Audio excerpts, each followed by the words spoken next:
పాపము చేసి నీవు పశ్చాత్తాపడుతున్నావా, లేక నిన్ను రక్షించుకున్నందుకు దేవుడు పశ్చాత్తాపడుతున్నాడా?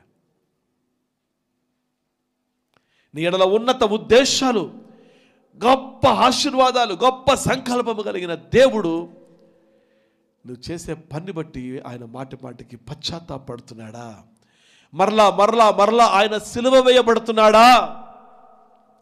మరలా మరలా మరలా ఆ గెత్సెమనే తోటకు వెళ్ళిపోయి అక్కడ చెమట రక్త బిందులుగా కారణంతగా మళ్ళీ అంగలాడుస్తున్నాడా?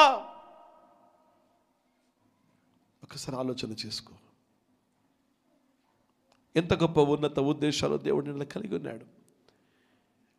నువ్వు ఎలాంటి వాడవైనా, నీచులు అయినా, త్రాగుబోతైనా, వ్యభిచారైనా, దొంగ అయినా, అపవిత్రుడమైనా, హంతకుడమైనా, దేవుడు నిన్ను పిలుచుకొని పాపాలను క్షమించి రక్షించి ఆ